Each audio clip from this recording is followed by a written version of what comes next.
NostalgiaCast. I'm Darren Lundberg. And I'm Johnny Craddock. And today we'll be looking at The Rocketeer, directed by Joe Johnston, and starring Bill Campbell, Jennifer Connelly, Timothy Dalton, held over from the Goodfellas from last week, Paul Sorvino, which we'll talk about that. But obviously, let's talk just briefly about Goodfellas. You and I were chatting off air. I really liked that episode. I thought, you can't really take something like Goodfellas and like come up with anything new. I don't know if that makes any sense, because it's obviously a talked about movie. How did you think that conversation went yourself? Well, it was very obvious that we both really liked this movie. I mean, we're very fond of it. We had really good memories of the first time we watched it, and also just to be able to go back and to kind of just gush over it and to like talk about all the different camera work and the acting and the script and just everything that came together. It was so well done, and it's so fun to go back and watch these movies that are could be considered masterpieces. It's just so fun, and I thought we had a great time. Yeah, I think the thing that I realized listening to the episode or chatting about it is, a lot of people, I think we mentioned it, like people take Scorsese for granted, like they forget how good he is. But when you watch a lot of the processed Hollywood product and you just watch nothing but that, you watch Netflix movies and things, which are fine and they're good for entertainment, right? But again, they're generic, they're kind of rolling off the assembly line kind of stuff.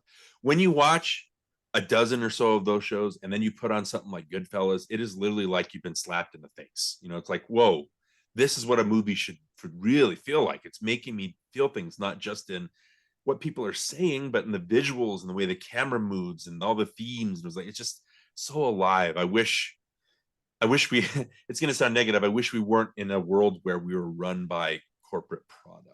Yeah, it's what I look for in a movie, and Goodfellas has all of it. When I keep saying in our past episodes that I want a good script, I want great acting, I want great directing, I want great camera work, I want everything to come together, and this one does. You talked about the pacing a little bit, which I wasn't quite sure why you thought the pacing was so off, but I thought there were so many great elements put together in this movie, and it just, like you said, it slaps you in the face and it wakes you up, and it's just something that I look for in movies, and I'm really happy we got to watch it again and talk about it. Right. Yeah, just really briefly I think we just mentioned that it got a little redundant toward the end. Maybe there was 5-10 minutes. It was like, all right, like, because the Henry Hill character didn't really change, and like you said, it was like, well, he would just go back if he wanted to, right? And so I think that was my only problem with the pacing. Okay. But that's not a detriment to the movie at all. It's just like, because we talked about Henry Hill being, that's what he did, so you really can't knock it at all. But yeah, I mean, somebody like Scorsese or Spielberg or De Palma or Coppola, back in the day, Coppola, not so much today, but they just make it seem so easy, even though there's just so much to every shot and every performance and every line of dialogue. So yeah. And I think that's what we've been doing on 90s Palooza. We've been chatting about a lot of movies that are just alive and they don't feel as dead inside as movies today. And so, yeah, The Rocketeer is one of those. We'll obviously chat about that. We've got a special guest, Marianne Paluso, also known as the Girly Nerd on Twitter. Again, she's a really good friend, and she's been wanting to chat about this for a while. So we'll go ahead and we'll take flight with The Rocketeer. But before we do, let's go ahead and watch the trailer. All right, let's do it. To some, it was the fulfillment of a dream. To others, it was an instrument of destruction. A creation that could change the course of history. It was stolen from my factory. Where's the package? This is the FBI! What do we tell the president? Tell me exactly why this merchandise is so important to the feds. It's a rocket. A rocket?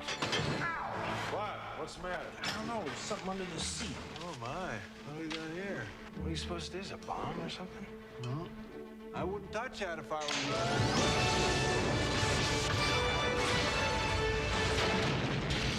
How do I look? Like a hood ornament. Stand clear. What was that? A flying man!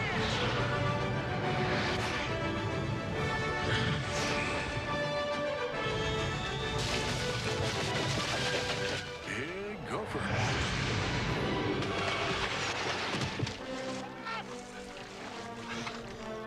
Are you trying to kill yourself? I like it. Uh-oh, we got company. You steer, I'll push. I'm on that rocket, Eddie. Not next week, not tomorrow. Now. Keep your eyes open for this dame. Jenny's in trouble. They're working for a Nazi agent. With an army equipped with these, you could rule the world.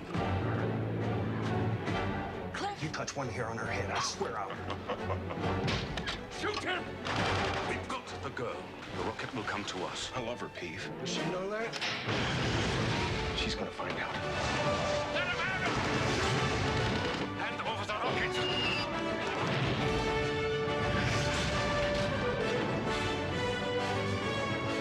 The Rocketeer.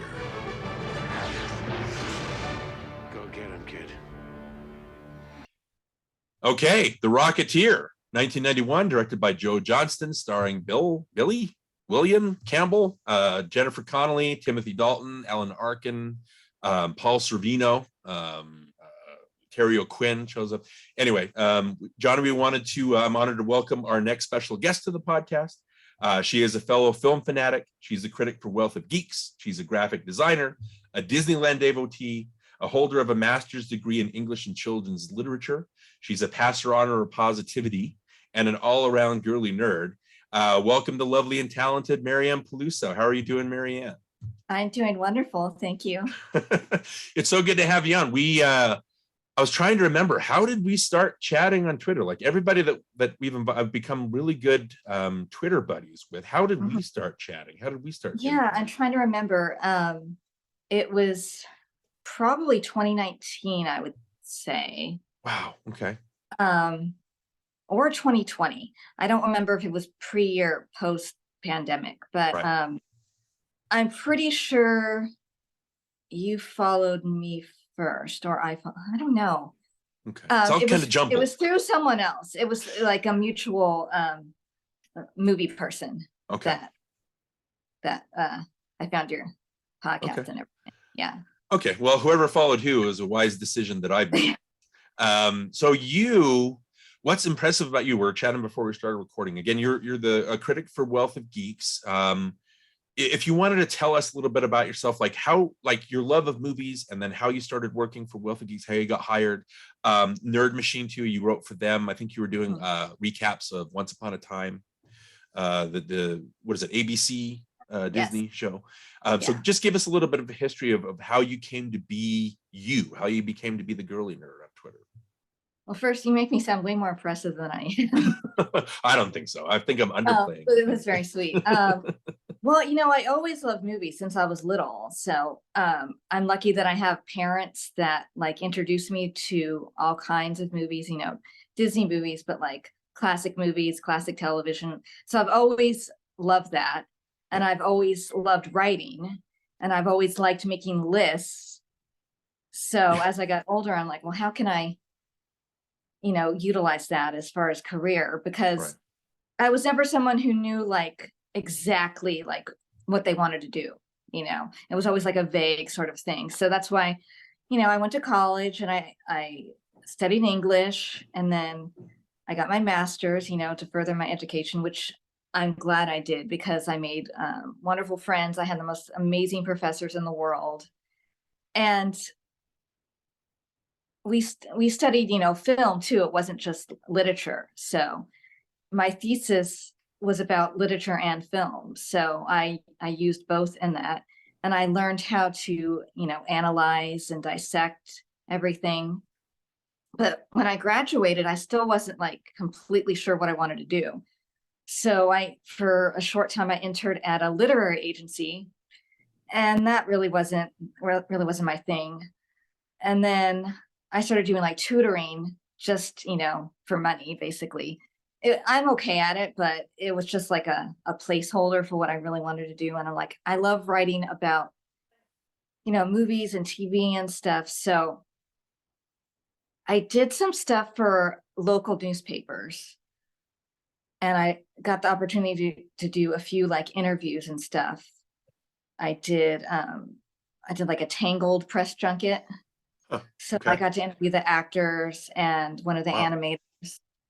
And then because of that, I got another one with a Disney producer. I don't know if you know him. His name's Don Hahn. Yes, of Disney. And he was so nice. but then those opportunities weren't really coming. So I just went back to doing like assistant teaching and tutoring. And then I was a huge fan of the TV show Chuck. Right. And I followed, the lead in that, Zachary Levi. And I saw he was launching his own website and they were looking for writers. I'm like, well, I should be a writer on there. Because they would just basically take anyone because they wanted content. Now, I don't regret doing it, but like in hindsight, I think I worked a little bit too hard on them because we didn't get paid to do them. So basically you paid for exposure, or paid an exposure and experience. So I don't really regret the notoriety it gave me, because when I started doing the Once Upon a Time recaps, me and a few other close friends, we were all like the one-star writers. We all wrote for different outlets and stuff. And because it was more like a notable, in quotes, and it's not that big, but notable outlet, the actors started taking note of the recaps because they had gone to his charity event during Comic-Con. Okay. So because of that, I got more, I don't want to say well known, but known enough that it gave me like important contacts. So someone I knew from that community worked for Wealth of Geeks. So when I decided I wanted to start trying to do the writing again, it'd been a couple years since I was doing it seriously. Mm-hmm. She's like, we would love to have you. So it's funny that person isn't there anymore, but it got me in the door. Okay. So that's how I started working for Wealth of Geeks. And I've been doing it for about, I want to say 14 months. Okay. Yeah. And yeah, just recently I started doing more and more and more, and I really love it. And so I'm just utilizing all my like film knowledge and my love of making lists. I've always made lists of everything. Yeah. Okay. Well, do you have like an article count? Like, do you have a count of how many articles you've actually written? Because I was, again, trying to do, and I'm still catching up there, because I know you've been sending me links and I've been reading and trying to soak in all these things. For Wealth of Geeks, it's like maybe like 60. Whew, okay. I'm not sure. But in general, a lot, because like, well, the Once Upon a Time recaps, those were like weekly. And then funny enough, I did a Rocketeer recap on the Nerd Machine. So okay. So I did a couple little movie ones and stuff. I called them Rediscovering a Classic, basically. So I did a few like maybe like more cult sort of movies. So I did Rocketeer, and I did the movie The Wizard. Is that the Fred Savage? That's the Nintendo Yeah, movie. that's right. Okay, Yeah. Got it. Well, I had to write all these down because some of the articles that I really enjoy. I mean, you've done write-ups on Stranger Things, on Lord of the Rings. You did like an anniversary, because it's 2023. You did a 20-year retrospective on the movies of 2003. Speaking of Lord of the Rings, you've ranked Cinderella films, Mission Impossible, Cary Grant films, Humphrey Bogart films, Tom Hanks performances, Greatest Westerns. You just barely did that one. I really enjoyed the influential, popular TV shows of the 60s. So like Dick Van Dyke and Untouchables and Gunsmoke and Star Trek, just all these, all shows, from that time period. You did a list of the 23 most enjoyable improvised lines in movies. So that was Anchorman, The Shining, Iron Man, Jaws, that kind of thing. 11 black and white classic films that still hold up today. 12 Disney, you released this one today, I think, or you published this one today, that 12 Disney movies that have the absolute best songs. Oh yeah, that was just released. Yeah, so like Beauty and the Beast and Mary Poppins and Enchanted. I especially enjoyed that. I mean, what I love about that is you're not just, I specifically mentioned the 1960s TV series article, because that's not the type of thing that the average Twitter user looks at. You know what I mean? They don't soak those things in. And for me, and I think a lot of ways for Johnny too, is it's like catnip to me. I like the film history stuff. I like reading, about not just things that came out within the last 10 years. I really like knowing. So you're doing that whole retrospective on Westerns and things like that. You're covering everything. And I really appreciate that in your writing. It just seems like you're well versed in everything and you're knowledgeable about this stuff. So even though you're watching them maybe the first time, it seems like you are an expert at it. It's so fun reading all your stuff, because you're not just limiting yourself to superhero movies, which is what a lot of people do, right? I mean, is there is there an article? What is it that you love besides the ranking, like, that you love about writing, and why this is an avenue for your content? What is it that you especially Well, it's like a combination of my love of movies and my love of like analyzing things and picking them apart, because that's what I learned to do in school. And I learned that it kind of makes it maybe more enjoyable. You can appreciate what you're watching beyond like the surface level, and you know, you just start looking at the colors of things, or you know, the dialogue, or you know, anything. And I've always sort of liked that. And you know, I love movies and I love TV. It's what I do half the time. right? Watch stuff. Yeah, you want to be well-rounded. I don't think a lot of, because there's this argument lately on Twitter that people won't watch movies that are black and white, or they won't check out things that aren't in color. It's like, really, you want to limit yourself? That's a horrible attitude. Right. There's so much, especially since today, so much of that stuff from yesteryear is what, like, we wouldn't have any of what we have today without that stuff.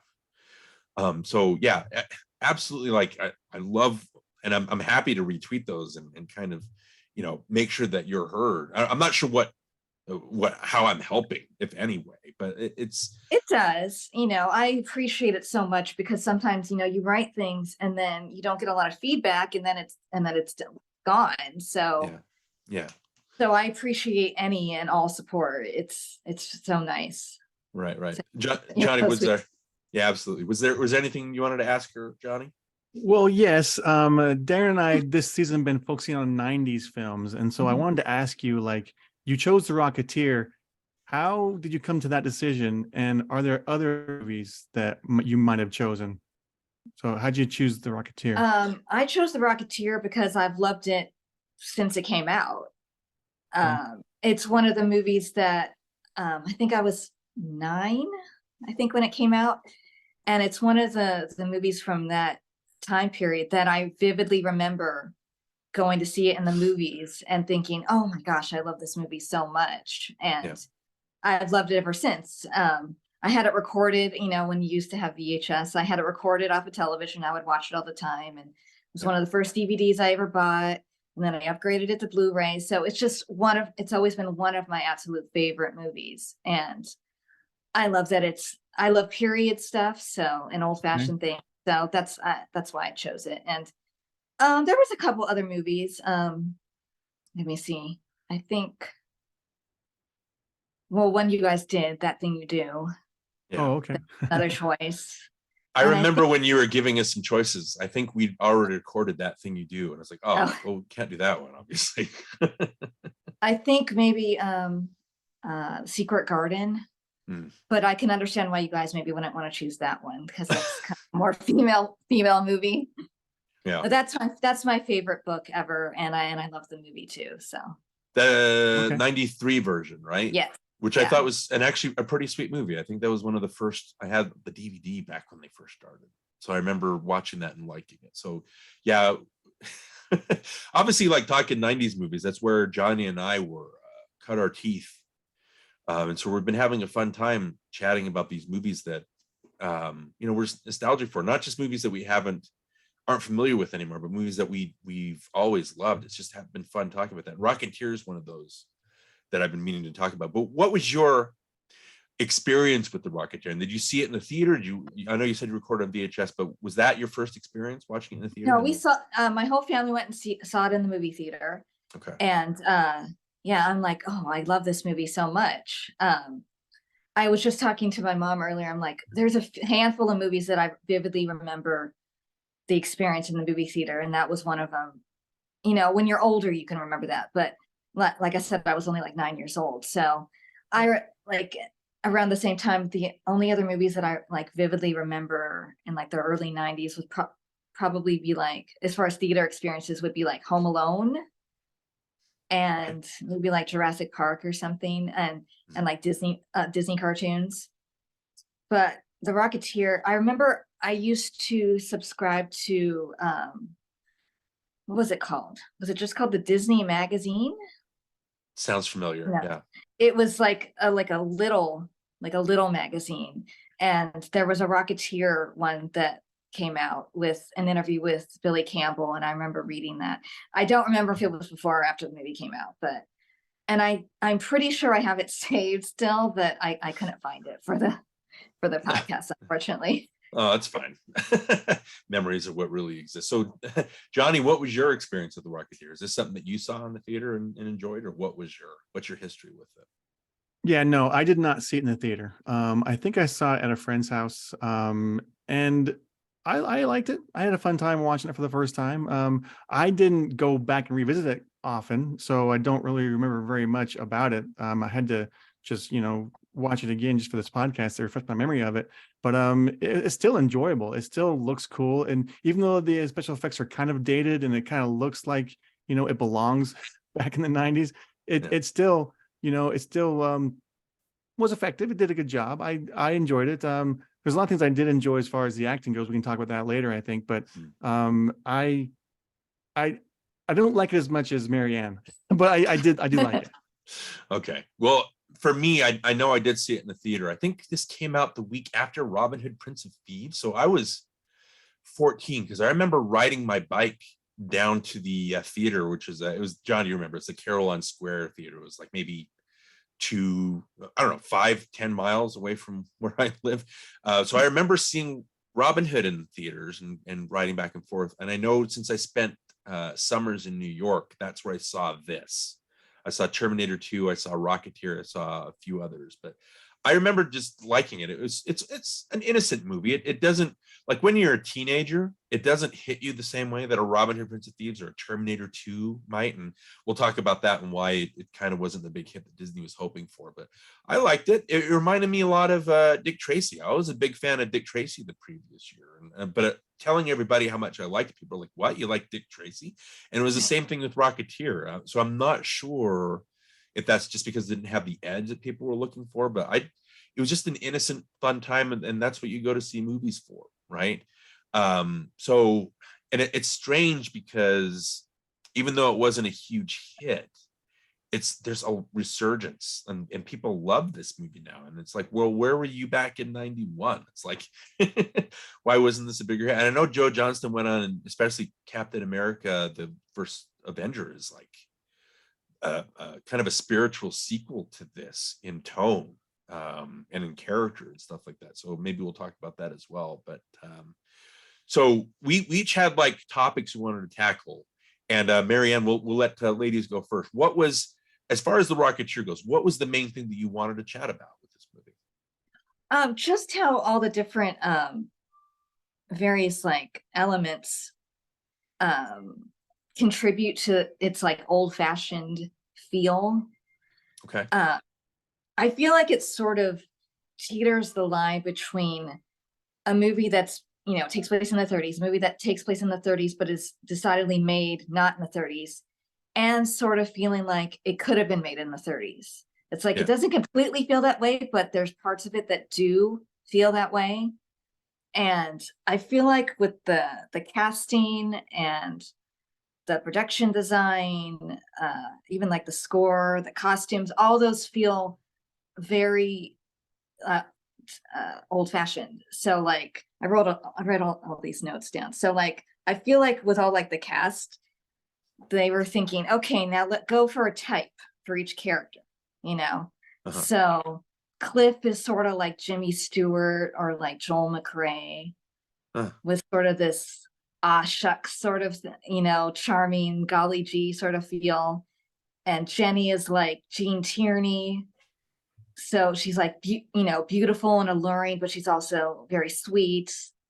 And I think the most obvious would probably be like Neville Sinclair. It's clearly supposed to be like Errol Flynn. Right.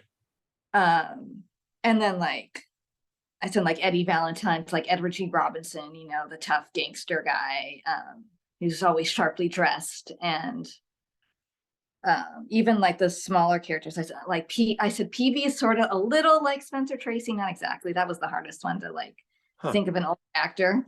And then like Malcolm's like Jean Lockhart, and Millie's like Una Merkel or Mary Wicks. So that's how I felt with all like the casting. But then of course they bring their own personality to it. It's just like a general idea. Right. Do you agree with that? Oh yeah, absolutely. That's it, being a tribute to like the 1930s films, and especially because you see like Clark Gable shows up, W.C. Field shows up. They mentioned I think Carol Lombard, like they name drop a lot of names, and so it kind of suits that tone. So yeah, that's fun. Like I guess I haven't thought about that. I was gonna say like all those things, like the people that show up, the real life people that show up, either or talked about, sort of add to that. Specifically establishing the setting, but they don't like, they're there, but it's not like so obvious that you're like, oh my gosh, this is so annoying sort of thing. Yeah. I think I wrote them all down. Like, yeah, Clark Gable, Carol Lombard, Myrna Loy, you see W.C. Fields, the Red Baron. Yeah. And then of course like Howard Hughes. Right. But of course he's a very idealized, romanticized version of Howard Hughes, because the real Howard Hughes was not quite so polished and stuff as the Aviator. Right. Mm-hmm. So it's like it's a romanticized, old-fashioned look at the 1930s. It's not like going for realism. And like the cinematography, there's like this golden hue over the whole movie.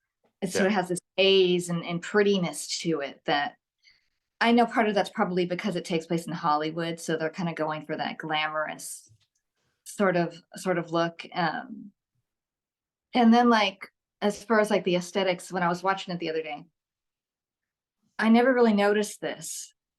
Everything's like neutral colors. There's not a lot of color in the movie. It's in like the costumes. No one's in like red or blue or purple or something. And I think the only things that stand out are like Jenny's like beautiful white satin gown. Of course, that's still a neutral color though, it's white, but it looks beautiful against her dark hair. And I think the only places like the South Seas Club has a little bit more color to it. But all the background people, they're all in like tans and grays and stuff like that. And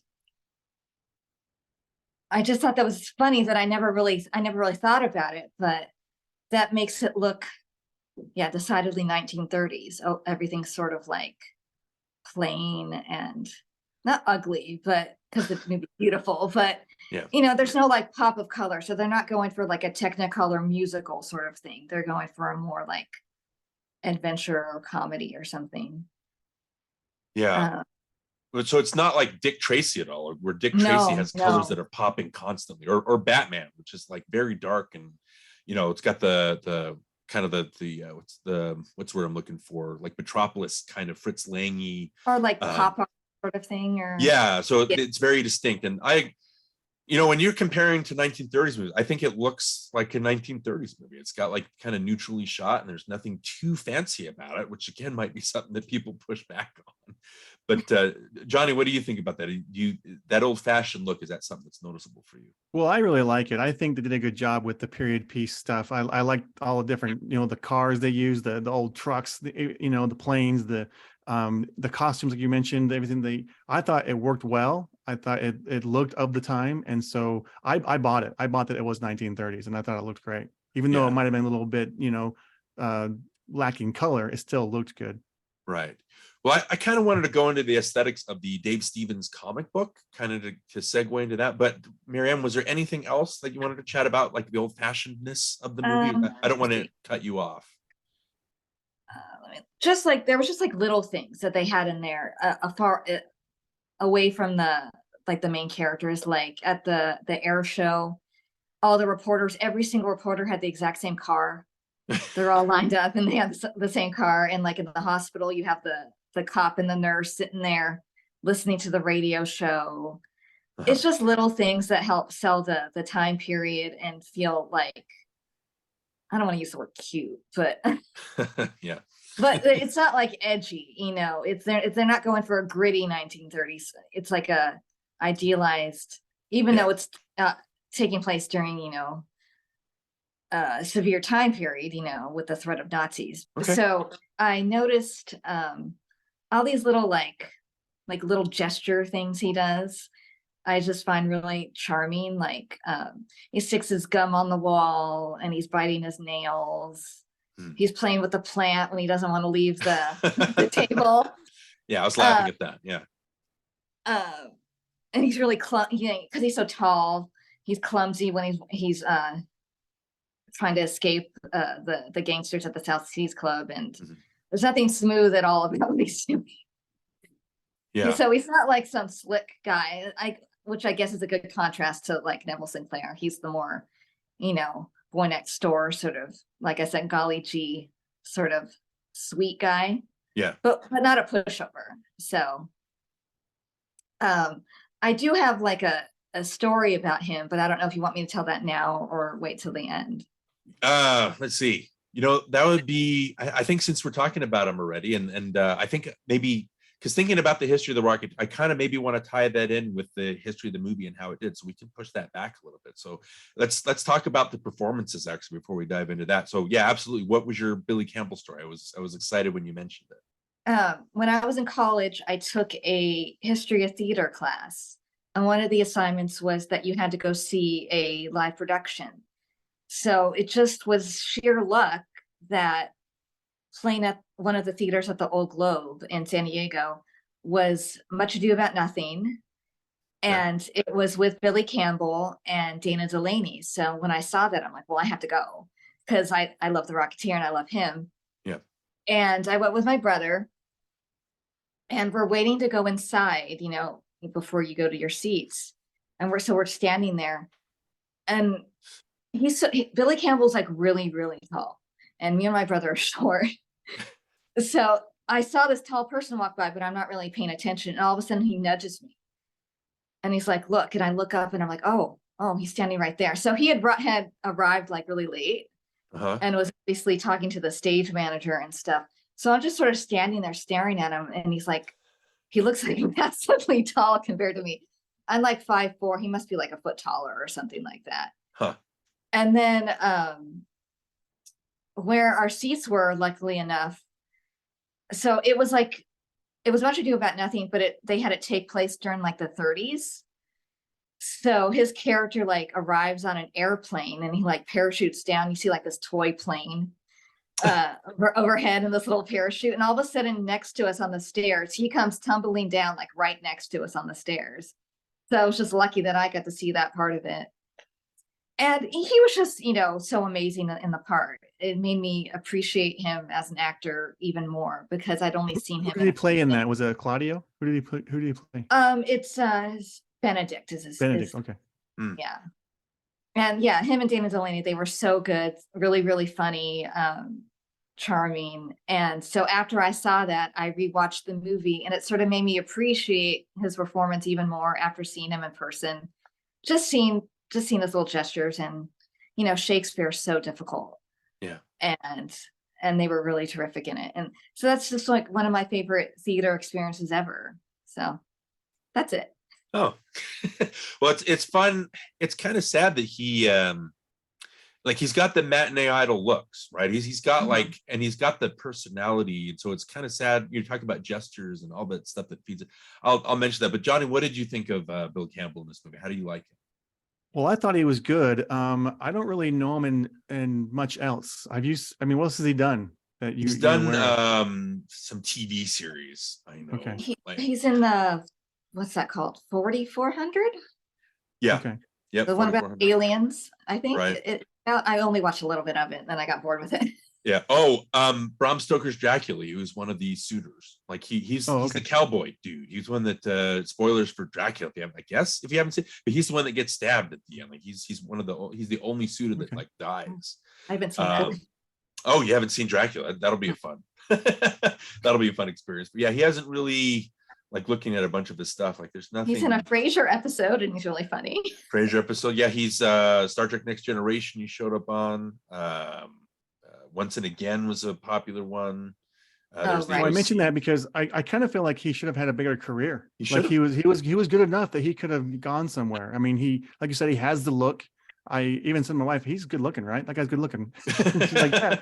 I was like, okay, Sometimes so I wonder if it was by choice, because he's like super rich. He's like the heir to this family fortune. So I don't if you know don't have to, if, why? if Why it do it was, if you don't have doesn't to? have to do it. So Yeah. I But know he he, definitely like has- he goes on these tall ship expeditions or something like that for like months on end. Okay. So I Well, he don't know. definitely has talent. You can see it. You can see that he has ability. He has the looks, and he could go somewhere if he wanted to. And I kept thinking, like, why didn't he go anywhere? Like, I don't really know anything else that he's done. So why just Rocketeer and then kind of end your career there? It's kind of weird to me. Yeah. Well, Marianne, those are all good points. Like I didn't know that about him. He's kind of a man of all seasons, a man for all seasons, kind of like he's not just tied down. I just like looking at his performance here. I think because you talked about Marianne, him having them just going for types, right? I think he gives the Cliff Secord. He gives him enough, but no more than enough. And so I think does that make sense?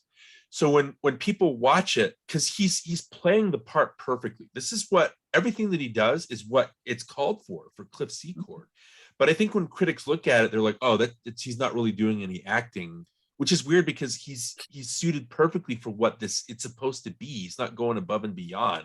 And people kind of look at that and think, oh, he's not capable of more than that, even though that's what he's doing what he's hired to do. Does that make sense? I mean, am I making sense there? Oh, completely, because I think sometimes when people are like very natural actors, which I think he is in that movie especially, they underestimate it, or they don't value it as much as something that's a bit maybe deeper or more emotional or something. It's almost like he's like, oh, he's just playing himself or something. I mean, I don't know if he's exactly like that in real life, but he is like, I know I compared him to like Jimmy Stewart, but yeah, Jimmy Stewart or like Spencer Tracy are like two of the most natural actors ever. Yeah. And especially like Spencer Tracy, I feel like is kind of underrated. Yeah. As far as, like older Hollywood people. So I think that's probably part of the issue. Okay. Yeah. And I don't know. Like I said, I think people are just fickle. Like they and they don't really hire him because that's all, but he's doing when I laugh because when he's playing with the flower arrangement, I was like, well, that's very relatable. Like I know what he's doing. Like he doesn't want to leave the table. You know what I mean? He doesn't want to leave Jenny there. So yeah, he does what it's called for. I wish that wasn't a criticism. It sounds like a criticism, but I don't think it is. He does a good job and he's a good romantic hero. And, the part after he becomes a Rocketeer and has the whole thing with the circus and he's looking at the newspaper and the girl's, oh, I wish you would save me. And he gives like a smirk. I was like, oh, that's very charming. He's a charming actor. And he's got good chemistry with Jennifer Connelly. I know that they, were a real life couple. I think for about 6 years they were engaged, ended up breaking up. But if we wanted to talk about Jennifer Connelly, what I think, and I always say this is, so Marianne, you talked about like parts that seem like it's made in the 1930s and other parts that don't. When W.C. Fields comes to their table at the South Seas Club and he says doubly charmed, we both know what he's looking, and we all know what he's looking at, right? Yeah. For me, I was like, is that period appropriate? Because I like W.C. Fields, but I don't particularly remember there being a lot of, for lack of a better term, boob jokes. I don't remember that being a part of his personality. So, but with Jennifer Connelly, she's fascinating because when Career Opportunities was out, and this movie especially, they were marketing her. And again, I don't mean this to be disrespectful, but they were marketing her body and her looks. They weren't really marketing her acting ability, even though, like you said, she's very sweet. She's earnest, stuff like that. It's just funny watching that be the attention that she got. And now she's one of our most versatile, talented, respectful actresses. And you don't think about that. Like, I know in the Top Gun Maverick trailer, when she showed up and I saw her face, I was like, oh, like she's that face. Like I'm in love with that face. And so she's a beautiful actress. But like, it's just strange watching that trajectory and seeing people like just laser focus on a certain part of her looks. And now she's just come a long way, and she's one of my favorite actresses. Mary, other than you saying like she's very, how do you think she does in this movie? And was this? I think she's good. I remember her talking about it, and I think she thinks she's not very good in it. Huh. So it doesn't talk about it very much. That's not uncommon though for actors to criticize themselves. Right. I think she's good. I think her acting got better over the years. So she's not like her best in The Rocketeer, but I think she's good in it. I like certain scenes where she seems really like feisty. Yeah. You know, like when Neville's trying to, seduce her and, she's not falling for it. And she hits him over the head and she's like, I finally played a scene with Neville Sinclair. And the way she zips up her dress with force, I'm like, oh, I love that. Yeah. I have that as a note. I like, oh, that was great. And then I had zip. I have that as a note. Just he's so forceful with it. Yeah.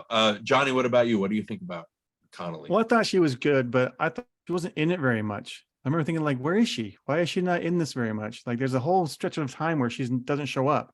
And it's kind of like, what happened to Jennifer Connelly? Where'd she go? But when she was in it, she was good. Okay. I think it's the Billy Campbell thing. I mean, the thing with this movie is it just is what it is. It doesn't try to be more than what it's aping, than the period it's trying to ape or pay tribute. It doesn't like go above and beyond. And again, we'll come back and we'll talk about that. Cliff and Jenny are the matinee idol. That's all they're required to do, really, is just be charming and be attractive, right? And I think they sell that. I believe that they've got a chemistry.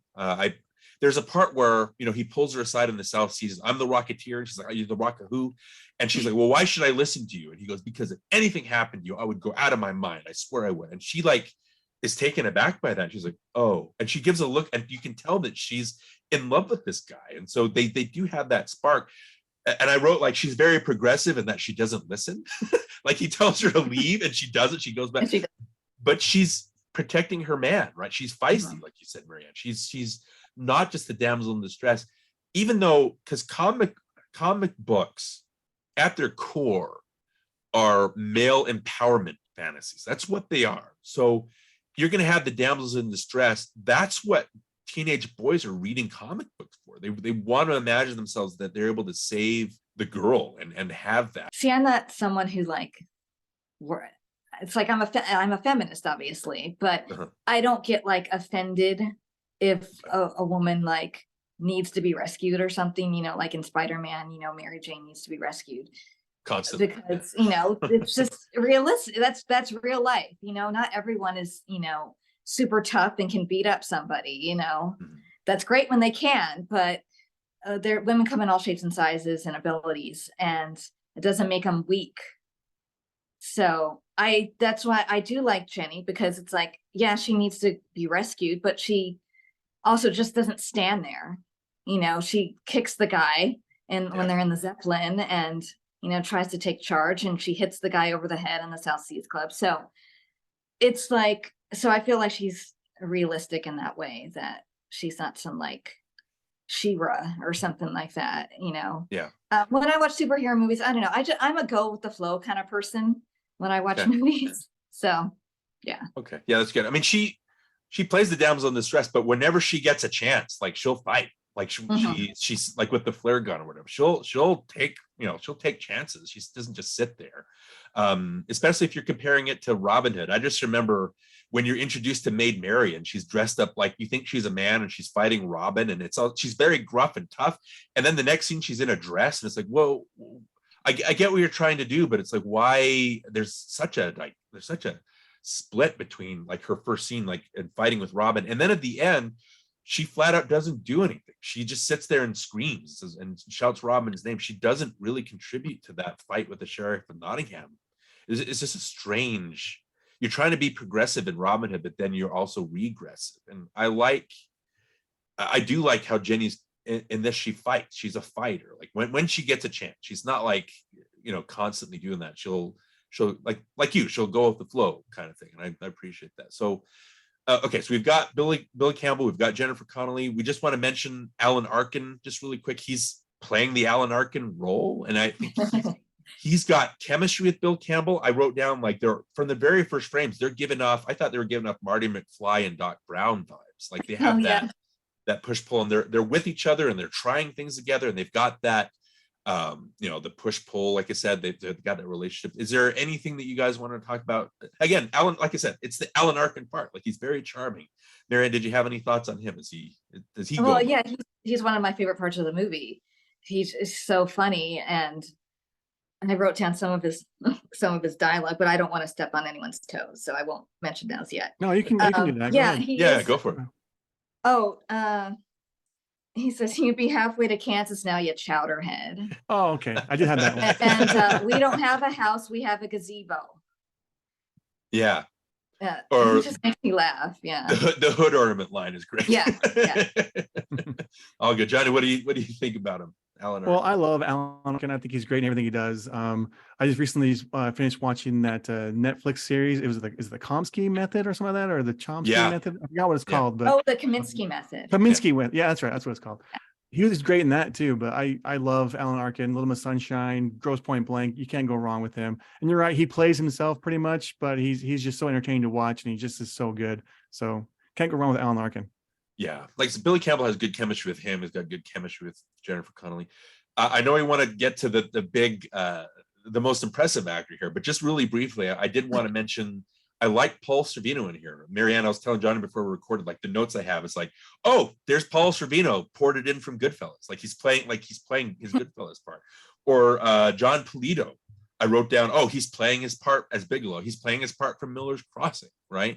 I like William Sanderson shows up for a little bit. I liked Eddie Jones as Malcolm. He's just very sincere. I like that scene, how his kind of, they have that, I like these little touches, like when they're in the diner and he starts, like he tells little Millie, he's like, have I ever told you about the Red Baron? And she gives a nod, and then she looks over at Margot Martindale's character, and she gives him like and so it cuts back, like she shakes her, and then he goes into a story, and he ruins like their date, like he mouths off and tells them about the accident and stuff. And I like how that led to the birth of the Rocketeer, how that one thing led to another. So he had that character and just seemed very sincere and kind of worked for it. So you have all these characters that fill out their parts. Tiny Ron, I know, does a good job as Lothar. Like everybody plays their part perfectly. But Timothy Dalton, man, Marianne, what do you think of Timothy Dalton in this movie, especially? He's great. He's so great. Yeah, perfect. Yeah, perfect for the part. I can't imagine anyone else doing that role. And yeah, he's so like Errol Flynn, Douglas Fairbanks sort of thing, but obviously a villain. Yeah. He's another one. I haven't seen him in that many things, actually, a few things, but so anytime I would see him, I go, oh, there's Neville Sinclair. Yeah, he's fantastic. I like that he sort of brings out the German accent when he doesn't have to hide anymore. Right. Yeah. Who he is. I love that he thinks he's so smooth.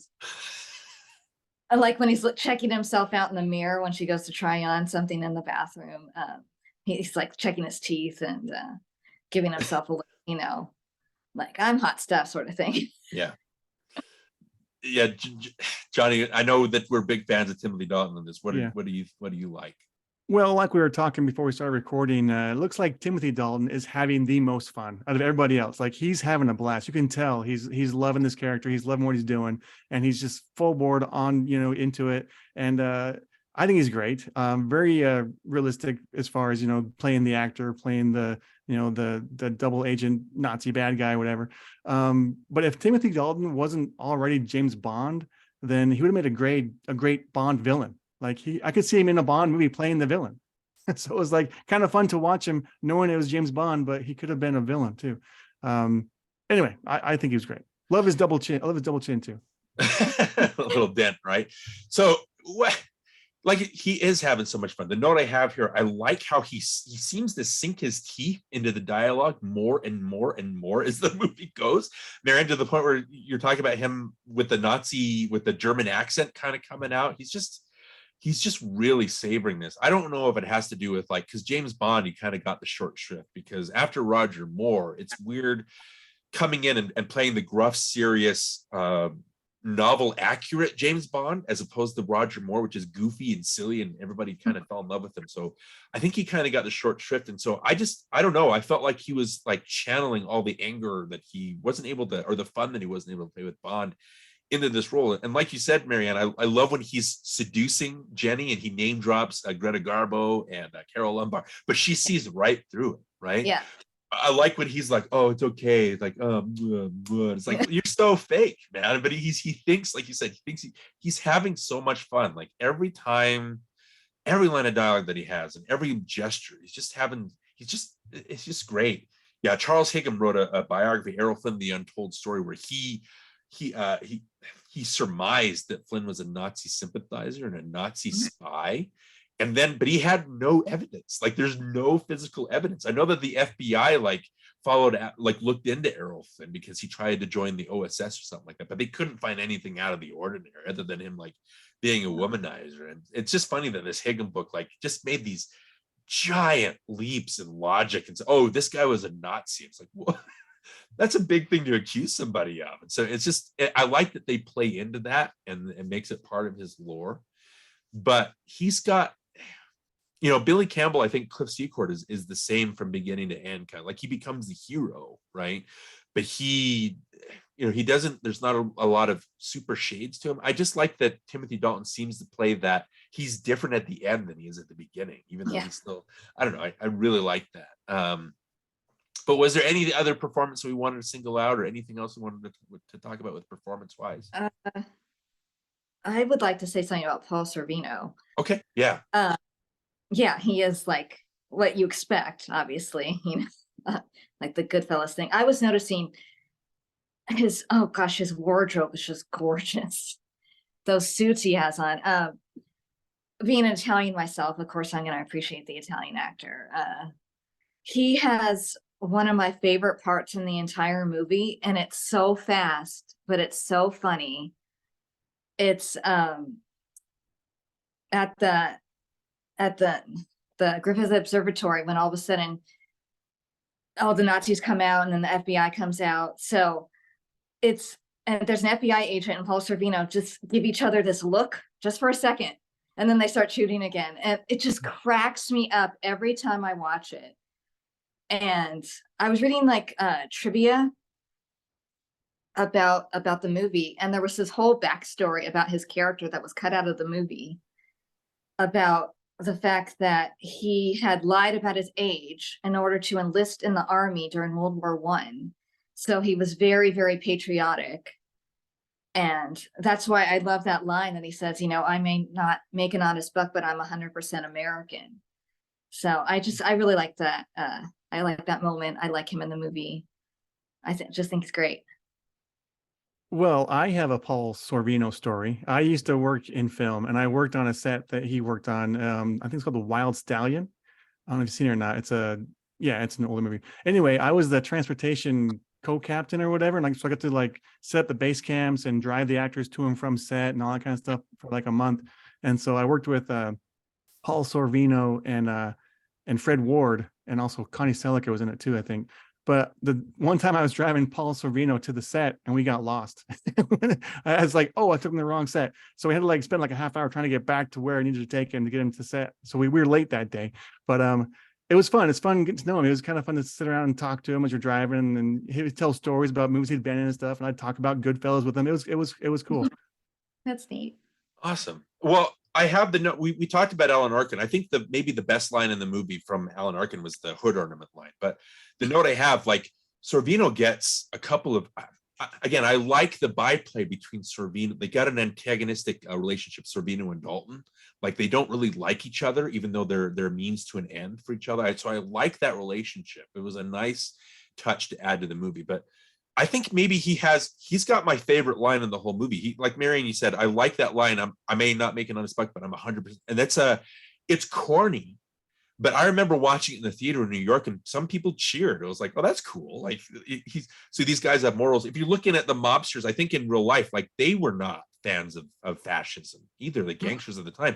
I think Mussolini or somebody like that was like, he was attacking Sicilian families, and so they had that kind of grudge against him. But even in World War II times, gangsters were integral to helping root out Nazi spies and Nazi sympathizers. So I thought that was interesting. But he's my favorite line in the movie. So it's got, Cliff puts the helmet on and he runs up and he's got that shot against the American flag, which is very Joe Johnston-ish, because he's very he likes that rah kind of feel.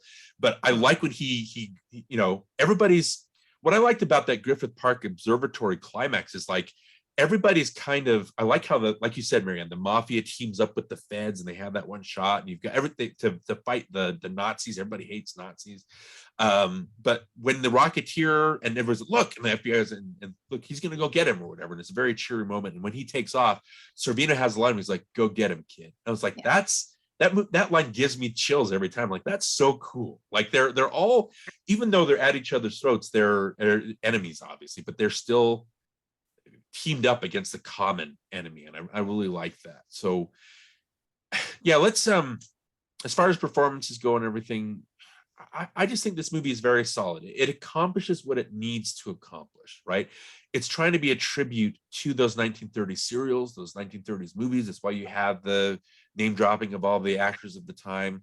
What do you guys think about why this movie wasn't a hit? Marianne, and it doesn't matter in the long run, but why do you think this movie wasn't a hit at the time? Do you have any thoughts? Well, I don't know. Maybe it was like, I'm trying to remember the marketing, maybe it just wasn't marketed very well, or I don't know the amount of marketing it had, as far as like money given to, for commercials and stuff. I don't recall. I'm too young to remember that. I just know that, we would always go, I went to the movies all the time when I was a kid, and we would always go to the Disney movies, no matter what they were. Probably not everything, but it didn't matter if it was like, I'm 9 years old and it's a period movie, we're going to go see it. But of course I'm different, that I always liked old fashioned things, even ever since I was little. So, and maybe that's it, a kid's, family movie that isn't modern. I don't know. It makes me sad that it was so poorly received. And though I like that people like it now, I don't know. My whole family, my brother liked it. My parents loved it. But it is a movie that I remember not a lot of people knew. When I would talk about it, they go, "Oh, I haven't seen that movie." So I don't know. It's sort of hard to determine why. I'm trying to, Disney in that time period made a lot of like similar like feeling movies that they weren't modern. They were dramatic. I kind of wish they did that again. And I don't know how well any of those movies did, like by comparison. So, like Shipwrecked and White Fang and Wild Hearts Can't Be Broken, all those movies came out of time, and I love them all. I don't know how successful any of those were. So maybe Disney's old hat. I don't know, Johnny, what do you think? Why? Again, it doesn't matter. Well, like when you're 9 or you're in your 14, like box office doesn't matter. You're just going to see, good fun movies. But Johnny, what do you think about it? Why did this movie not? Maybe it's the Nazi propaganda. Too much Nazi propaganda. That's all I can think of. Interesting. Too many shots of Hitler, or not enough, maybe. Maybe. Well, it's fun too, because the little bit of trivia I have, that Nazi propaganda cartoon that they have, which is very Robert Fleischer-esque, it was directed by Mark Dindal, who went under and directed Emperor's New Groove. I thought that was an interesting little tidbit in there, and I like that little segment. When Dave Stevens created the Rocketeer, he created it in 1982. It was kind of like a tribute to the Commander Cody serials, the Rocket Packs, things like that. In the comics, it's Doc Savage who was a very famous comic book character. He created the Rocket Pack, but nobody knows who Doc Savage is, so they changed it up to Howard Hughes for this. And Rocketeer was a big enough hit that it started influencing other comics. And then I know that Stevens, he gave the option, the rights to Danny Bilson and Paul DeMeo, who wrote the screenplay for this, who also wrote the screenplay for the 1990 The Flash pilot. I remember that. And I think they got the Rocketeer maybe off of that. But when they tried to market this movie in like 86 or 85 or something like that, nobody was making comic book movies. I know that Superman, like I think the third one had been out, and Superman 4 was 87 or something like that. But when they shop this script around, nobody wanted to make comic book movies because it wasn't something that they wanted to market. But then when Batman came out, obviously that's when people, because Hollywood's very reactive, it wanted to snatch up all these things. And so that's where I think Touchstone Pictures bought the script, or they signed them with Touchstone Pictures. And then Katzenberg, because Walt Disney Pictures needed a hit, they went and they switched it over to that to get that moniker. And I don't know, it's like you said, like listening to the trailer and everything and having that same voiceover artist doing the trailer for all these Disney movies. Marianne, we did cover Wild Hearts Can't Be Broken. So that was a fun one. And that was, again, it's picked up a cult following. But I think maybe Disney, like I said, it kind of straitjacket. People didn't want to go see the family stuff. I know that Robin Hood, instead of being like the Disney Robin Hood, or instead of being like, again, the Errol Flynn Robin Hood from 38, they went dark and gritty for Prince of Thieves, right? And that was, especially after Batman, that's something that people wanted, I think. Maybe they wanted that edginess. And then we covered Terminator 2 this season. Terminator 2 came out like the week after this, or 2 weeks after this. And so it kind of got swallowed up in like by the monster of that. But if you compare like 82, speaking of which, when Stevens created the Rocketeer character, like you have E.T. that kind of sucked all the energy out of the room, and so Blade Runner was a disappointment. The Thing was a disappointment because that's not what people wanted. They wanted like E.T. cuddly. So we can explain Blade Runner and The Thing kind of feeling, but I don't know, like it has to be that Disney brand. Here, is it more of a homage instead of an update? I literally wrote down that it was sort of Spielberg indie-esque. I would say more like homage or something. At least like sort of like with the jokes. You know, like in Temple of Doom, when they're getting away and they think they got a clean getaway, and then you close the plane and you see the name on the plane, and then they start laughing. Like the joke in the Rocketeer and the Zeppelin, he's like, our pilot's the finest in Germany, and then he gets knocked out of the plane. It's like the same sort of tone, and you know, a little corny, but it's funny and it works. Yeah, I definitely think it's got a similar kind of feel. Yeah. John, did you have any thoughts on Raiders-esque, Indiana Jones-esque stuff? Yeah, I can see how you draw that comparison. It definitely is reminiscent of Indiana Jones.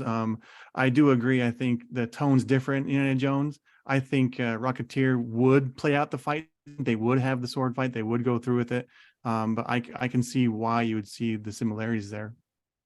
Yeah.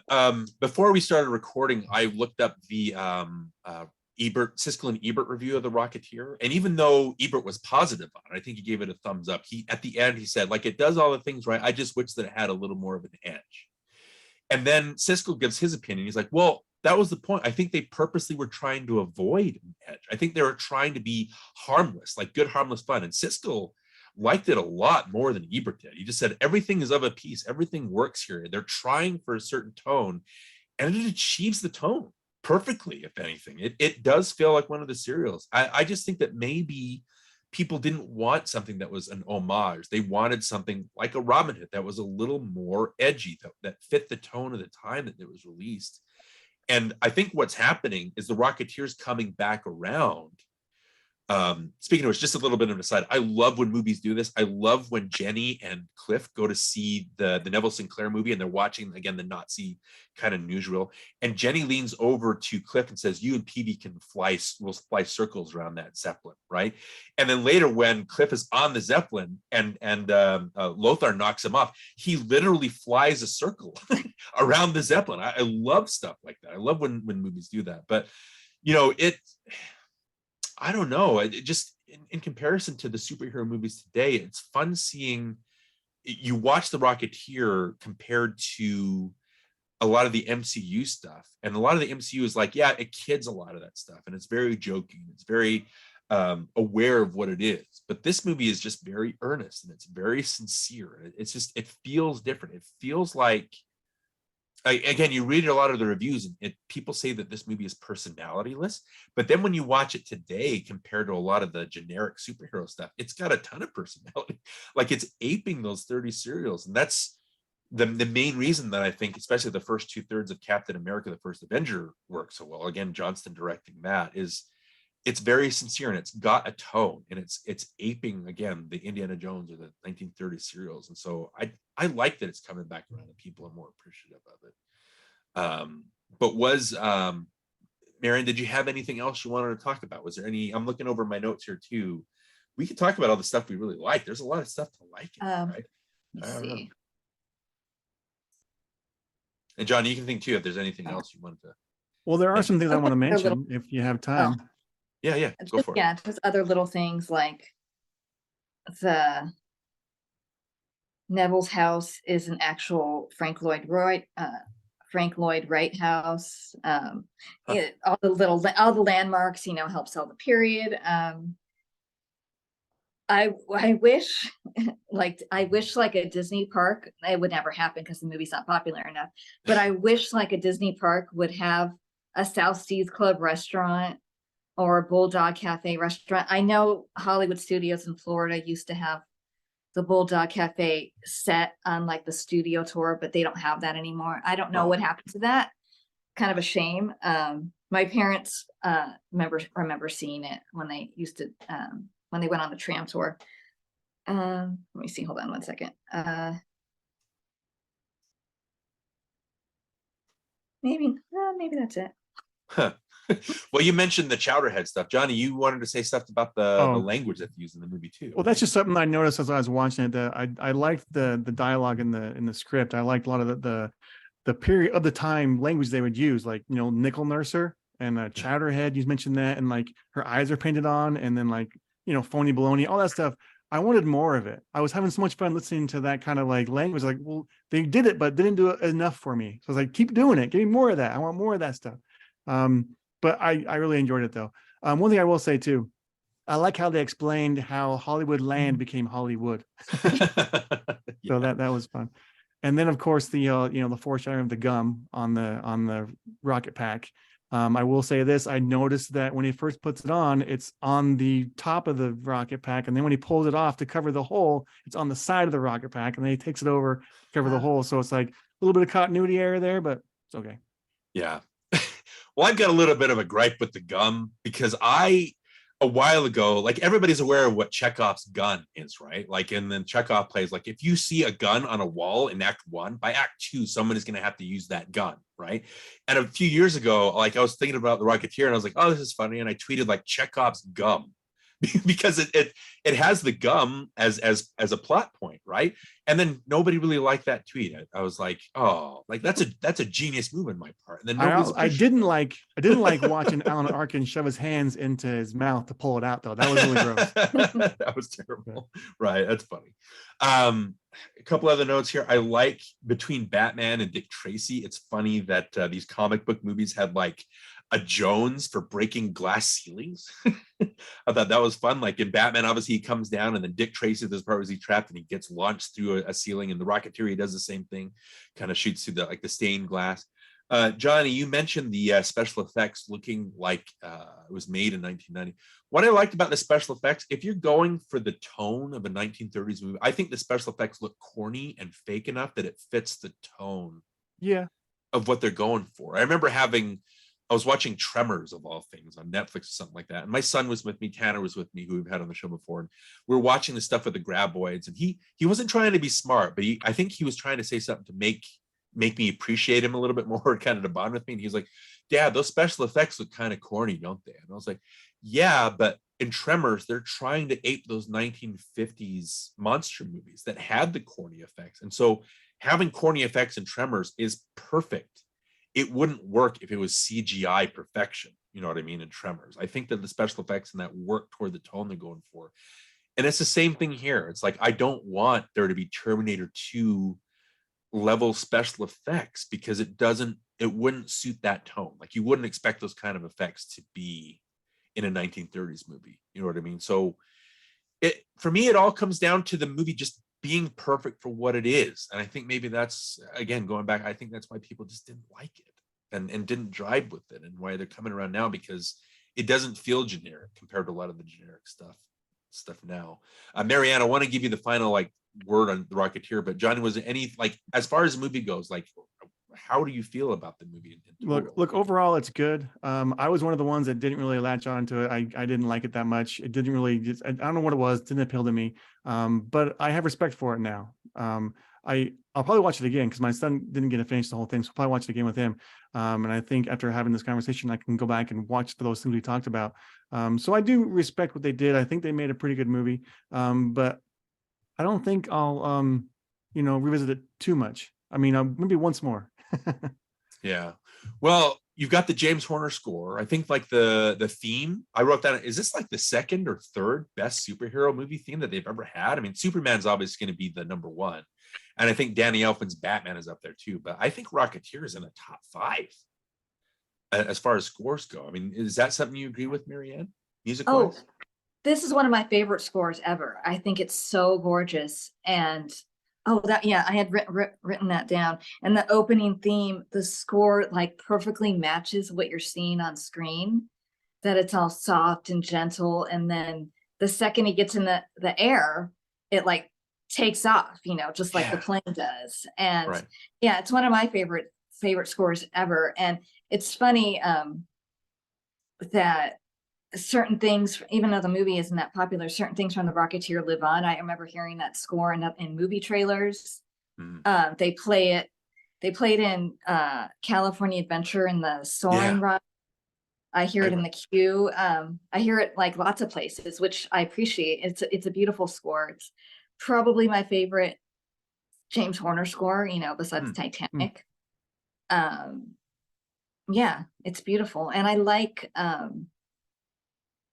just to play off what you're saying, I like that it's earnest, the movie. I like that it's corny. That's why I like it.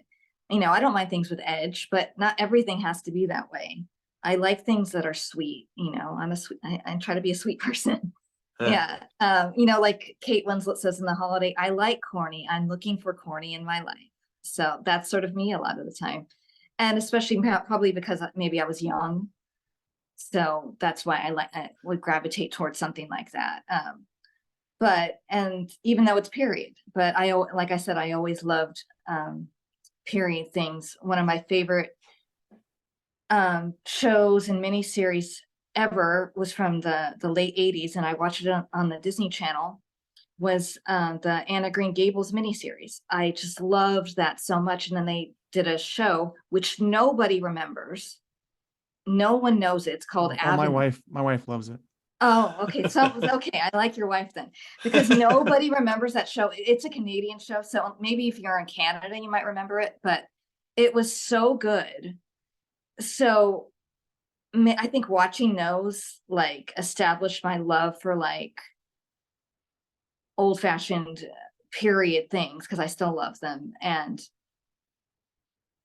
so that's probably part of the reason I like the Rocketeer. And I like the earnestness of it, and the sweetness of it, and the Americanness of it. I mean, I watched when I watched Captain America, the first Captain America movie, I didn't know it was the same director. And then I saw that it was. I'm like, well, that makes perfect sense. It felt so similar. And that is my favorite besides Endgame, but I like it for a different reason.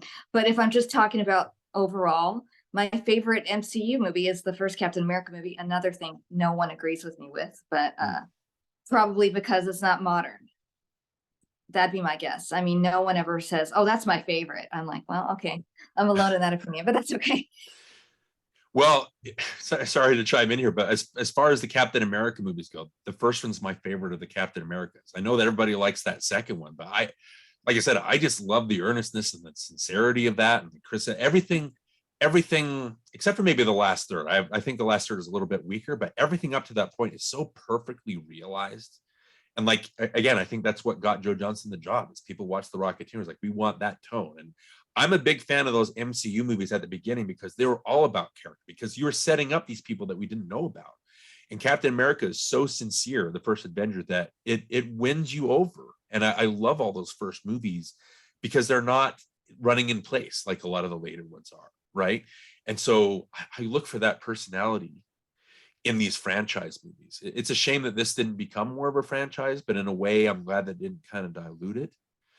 But Marianne, I think this is a perfectly, when we decided on the Rocketeer, first of all, I was like, well, we haven't talked about a superhero movie like in the 90s. We're doing 90s Palooza, but what superhero movie are we going to talk about? And I think Rocketeer, from that whole, like starting with Batman in 89, actually, ever since the first Superman, I think the Rocketeer is the best comic book adaptation since the original Superman. Like if you're looking at the like the trajectory of it, or the order of release, I think that it's like you said, it's perfectly embodied.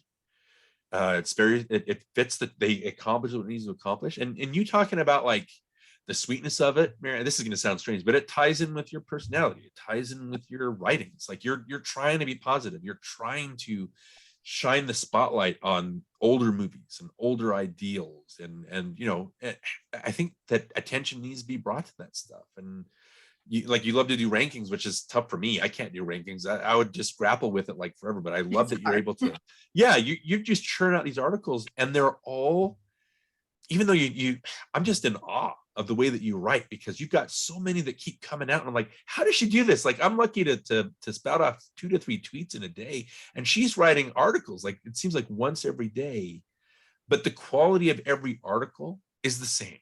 Like I can hear your voice, and it's like, you're just you love all these things. You're trying to push that positivity. And that's the reason that I followed you to begin with. It's the reason why I try to push your articles and everything. And I love when you have another one out, because I'm like, this is great. Like it's going to reaffirm my love for older movies. So again, I love that we're able to talk with the Rocketeer and how it kind of suits your person. Does that make sense? I hope that sounds like a compliment. It does. Yeah, it is. It's probably, you probably weren't surprised when I requested the movie. I would venture to say.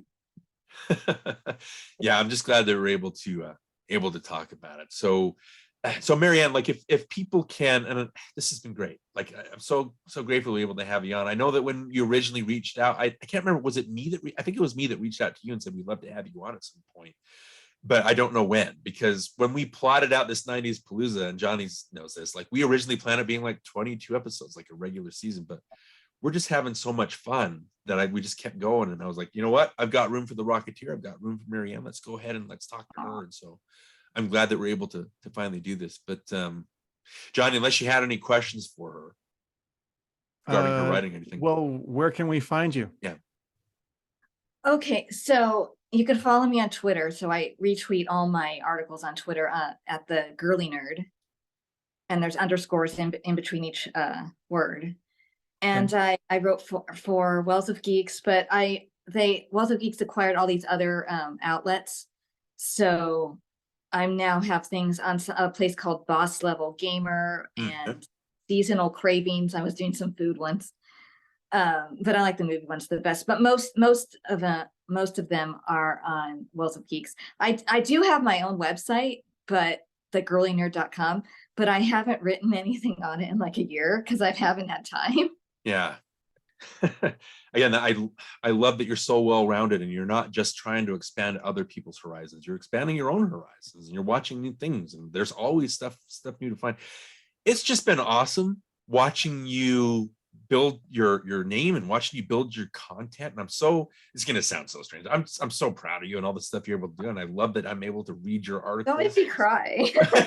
Sorry, I'm not trying to, I think you're great. I hope other people find you, and you call yourself the Girly Nerd because you're not just you've got Star Wars, you got Lord of the Rings, like you're well-rounded, like I said, you love everything. And so that's just great stuff, and keep coming out with that stuff and keep impressing us, keep impressing me with those things. I really appreciate you're able to come on and chat with us.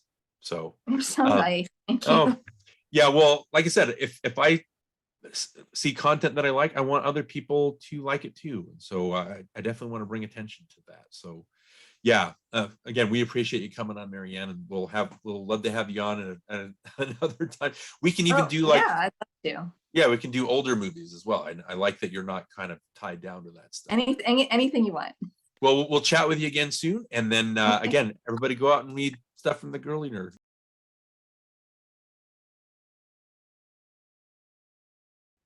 And welcome back again. We want to thank our special guest, Marianne Paluso. Great conversation. Again, very I'm going to say this, and I don't mean it to sound derogatory, but very wholesome. Like she's got a very clear eye about what she expects from a movie, and how she, talks about it, and all the ideas that she had. So again, it was a very wholesome, fun conversation about that movie, and it's just, I think that ties in with the movie itself. It's just very old fashioned, 1930s. Yeah, Hollywood. it's a very wholesome movie. So yeah, so why not? We mentioned briefly that when Batman came out in '89, like usually, and it was such a hit, you thought that would open the door for, let's get a Superman, let's get a new Flash movie, let's start doing Spider-Man, let's start doing all these superheroes that were opening the door for. But again, like people have talked about, why did instead they backed off and they started to do these weird like 1930s pulp serial movies like The Shadow or The Phantom? Like why are we doing that? Like nobody's heard of these things. Everybody knows what Batman is. Do you remember that trend at all? Do you think that's weird? I remember we saw a few of those together, like Phantom and what was the other one we saw together? Johnny Mnemonic, was that one of the ones? Is that comic book? I don't know. It might as well be. You know what I mean? It's like anime kind but I of. remember that time when we saw those bad ones, and we were like, "What was that?" Like that was just a misstep completely. Right. So, kind of, I made a list here. Like there was a bunch. There's at least 25 movies that were based on comic books that were released in the '90s. That includes the 3 or 4 Batmans that they had. And so I kind of wanted to do like a top 3 just on the fly. Like I'm kind of surprising you with this, but I made a list just while we're off camera of 10 superhero movies or comic book based movies that came out during the 90s. And so I thought if I named these 10 just really quick, it's kind of an impromptu thing. How about we rank the top 3 of these 10? Okay. I think I've seen all of these, and I think you've seen all of them because, like we said, we talked about, we've seen everything back then. These are my top 3, my favorite. Of these 10 that I'm about to read, just give me your 3. We don't have to take. We'll take maybe 10-15 seconds. All right, this will be fun. I'm ready. Okay. Batman Forever, Blade, Dick Tracy, Judge Dredd, The Mask, Mystery Men, The Phantom, The Shadow, Spawn, and Steel. So we'll try to keep it positive and only talk about the 3 that we semi sort of like. Okay, I got it. All right. Let's just talk briefly about the 3. All right. So go ahead. Your number 3 to your number 1. Go ahead with your number 3. Okay. I ranked them based on which one I'd rather watch. Like when you listed them, I was like, would I rather watch that one or this one? And so the one I chose for number 3 is Dick Tracy. Okay. Because I remember some really great performances in that movie. I remember Dustin Hoffman as Mumbles just being so good, and I loved the look of the movie. I loved the production design. All that stuff came together in that movie. I'm not a huge fan of it. I mean, I wouldn't go rush out to watch it or anything, but out of those lists, that one is one that I wouldn't mind watching again. Okay. Well, I've got that one as my number 1, Dick Tracy, and I think just because, and I've chatted about this before with my friends Rachel Wagner and Stanford Clark on Twitter. Dick Tracy, we're big fans of that one. I think I like Dick Tracy because, and people nitpick this, it's a comic book come to life. So I think we'll just go backwards. So that was my number 1. So what was your number 2? All right, number 2, I would probably pick Batman Forever. Okay. I know you have some issues with it, but I still really enjoy it. Right. I'm a big fan of Joel Schumacher. I like a lot of his films. We saw 12 together, and we saw some of the movies that he's done together. A Time to Kill is one I really like. We covered Flatliners. Right. So I like Joel Schumacher, and so I think I'd probably pick Batman Forever just for that reason alone. Also, Jim Carrey and Tommy Lee Jones are fun to watch in that movie. I have a hard time with Nicole Kidman's gum line, though. As you know. Famously. I remember coming back from that movie and like me, Mike, and Mike were like, yeah, Nicole Kidman's so gorgeous. And you were like, I don't really like her gum line. And all of us like, okay. It was just too obvious throughout the whole movie. So I kept getting distracted by it. Just distracting there. Okay. Yeah, well, that's great. Okay, well, Batman Forever almost made my list. I think since you talked about it, I'll happily leave it off.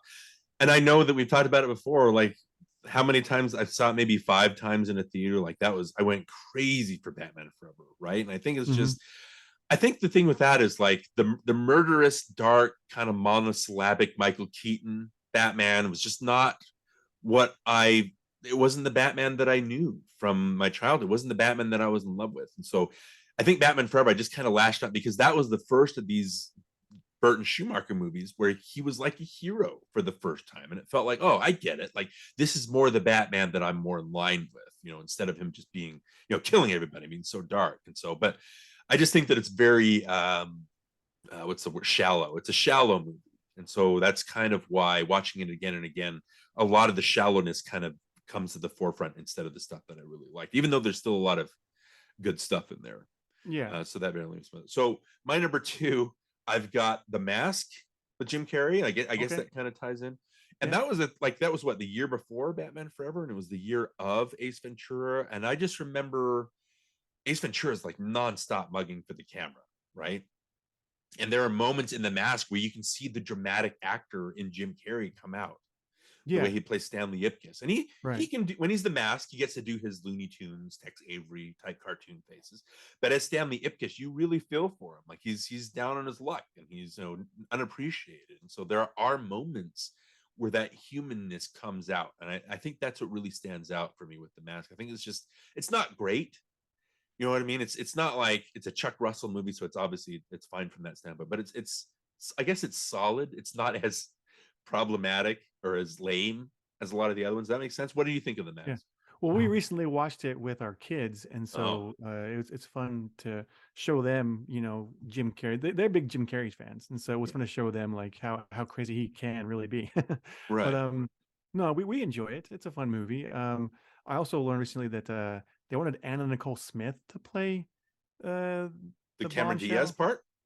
Yeah, she was one of the ones that was up for it. I guess Cameron Diaz got it, and she did Hudsucker Proxy instead. Oh, okay, interesting. All right, I didn't know that. Oh, if she did that maybe would have made her life trajectory a little bit better. But obviously that kicked Cameron Diaz's character or her career off. Yes, exactly. Yeah.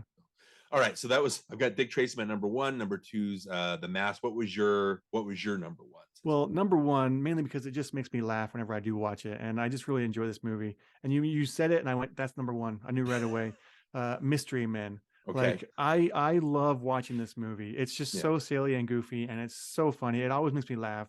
And so, easy pick, Mystery Men. Well, it's funny because when I saw that in the list, I was like, is mystery, why? I know it's about superheroes, but is that like a comic book? Was it based on? And yeah, like it is. Like you look at it, it's based on a comic book series called The Flaming Carrot. Okay, and the hero is literally a guy whose head bursts into flame and becomes a carrot, like a radioactive carrot. And he's got the Mystery Man as like his backup, and so they loosely based it off. It's so strange. And I love watching Ben Stiller when he gets really angry. It's so funny. Well, I think the only thing with Mystery Man is I saw Mystery Man the night that my wife and I got engaged. We got engaged that night. Okay. And I believe she was sick. She got sick after dinner or something like that. And so we weren't able to enjoy the movie and Runaway Bride was out at the same time. I know that I wasn't big on Julia Roberts at the time, but it's like, if you're going to get engaged, why would you go see a comic book? Why would you not go to see the romance movie about marriage? You know what I mean? So strange. So I think I need to see it again. I just know that a lot of it was maybe clunky, or the visuals wasn't as easy on the eyes. I do like that Ben Stiller's superpowers, that he gets really, really mad. Yeah. That's really it. And William H. Macy he's fantastic. I think he's my favorite character, the shoveler. Yeah. He's dressed like a miner. Anyway, that's funny. Yeah, I had a few movies that I would rotate through that I would kind of fall asleep to, and that was one of them. So I'd kind of like, in the rotation, it'd be that one that I'd put in at night when it's time for bedtime, Yeah, I got it. Okay, well, that's good.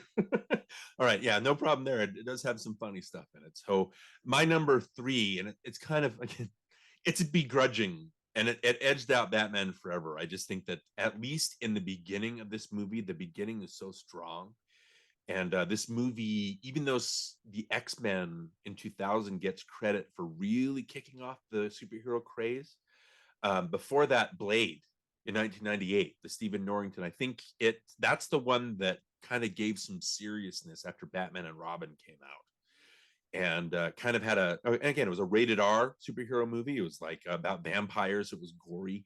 And so here's my thing with Blade. First of all, have you seen Blade with Wesley Snipes? Yeah. Is that one that you've, okay. Yeah. I think that the beginning is so strong, you know, when they go to that bloodbath orgy or whatever, and Blade comes and just like it just changes the whole attitude of the movie, and everybody's afraid of him, and he just decimates all the band. It's such a great opening sequence that the rest of the movie just doesn't match up to that first 10, 15 minutes. And some of the characters get grating, and I think Blade gets captured like at 15 or 45 minutes in, and then he stays captured for the last 15 minutes. I was like, well, this isn't enjoyable. But I guess the style of it and the fact that they took it seriously, even though it's still pretty campy in some parts, but like I just like that it did it. All these movies are stepping stones to something greater. Like without Blade, we wouldn't have X-Men. Without X-Men, we wouldn't have Spider-Man. Without Spider-Man, we wouldn't have Batman Begins. Without Batman Begins, we wouldn't have the MCU. And I know a lot of people are like negative on that, but you look at the trajectory of these things. I think Blade is important, and it doesn't get mentioned enough, even though I don't really like the second half of the movie like at all. You know what I mean? Okay. So I just think it's still pretty strong, at least for the impact that it had. So again, just going through it, I have Dick Tracy my number 1, I have The Mask my number 2, and I have Blade as my number 3. What were your top 3? Mystery Man number 1, and then Batman Forever and Dick Tracy. Okay, so other than, I don't know, for me, other than Dick Tracy, there's nothing. And Batman Returns, maybe, but yeah, that was a pretty weak list. Yeah, to choose from on that list. Right. I mean, if there, like I said, there's something like 25 of them, but those are the 10 that were like, well, I've heard of these. You know. So yeah, I mean, that's why we could have done a top 10, but it'd be like, oh, this is just all different levels of crap. Like, where would I put that? So right. Yeah. So anyway, so obviously, talking about movies, we're going to be talking about comic book movies. We're going to be talking about superhero movies, and we try to keep it original and try to keep it fresh. But we're obviously going to come back to these things as long as the conversation is interesting. I think The Rocketeer was a really fun conversation. Yeah, that was fun. Yeah, this conversation we just had has been, you know, we've been able to find the diamonds in the rough. I guess at least there are 6 movies or 5 movies, since we shared Dick Tracy. At least 5 movies that are worth checking out. And so that was good. But yeah, let's go ahead and leave the world of comic books and superheroes and graphic novels behind.